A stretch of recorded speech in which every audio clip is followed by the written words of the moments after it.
Any further comment tonight? Yes, ma'am. Landis and then Dittmeier.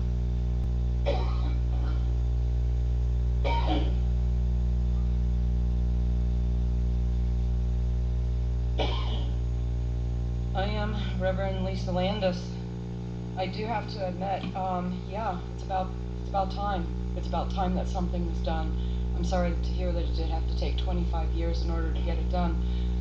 I wonder sometimes why people are leaders and what they're leading. Tomorrow's the summer solstice. I don't know how many of you pay attention to what's going on Mother Earth, but we have a summer solstice tomorrow. And then we also have a World Prayer Day. I really don't care what people say, but I like to say my prayers. And I have a Father in heaven and a Mother on earth, and she's really upset. So we're going to see a whole lot more earth changes, and that's some of the things I talked about when I did have public access. And you know, where is the media? I wonder what the media's role is in society today, because they only cover what they want to cover. And I had come before you and I had said that I was targeted and I was falsely arrested. And it took a jury of 12 of my peers less than 10 minutes to decide that I was not guilty.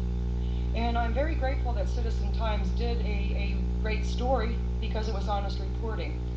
Unfortunately, WLOS and Mountain Express felt that my guilt was worth more news ratings than my not guilty plea. And you know, when I was prosecuted by the Buncombe County DA with evidence that Sergeant Brown testified did not support those first two charges of disorderly conduct and resisting a police officer. And I have filed an investigation of you know, what's going on, because I see it as a continued attack on my First Amendment rights, that the people are trying to silence the people. It's become an us and them. It's become a government versus the people, and that should not be, because our government is supposed to be of the people, for the people, and by the people. And by putting such big price tags on what your worth is really devaluing what the people are worth.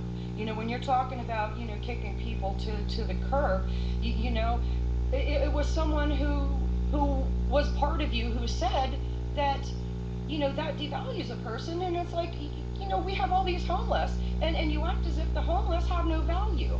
Well, why can't we get a piece of property and have the homeless, you know, grow some food so that we can support people? It's like, I wonder who the leaders are. And when we're talking about leaders and numbers, I still would like to see an itemized budget, because to me, the innovative financing is kind of like a criminal act, because I want to see numbers. Really, where are the numbers? Where do we find these numbers? We cannot just come up with a number. It has to be a sum of numbers. So if you can't give me a number for this budget, how about, as I asked the last time, last year's budget? Thank you. Thank you. Mr. Dittmeier.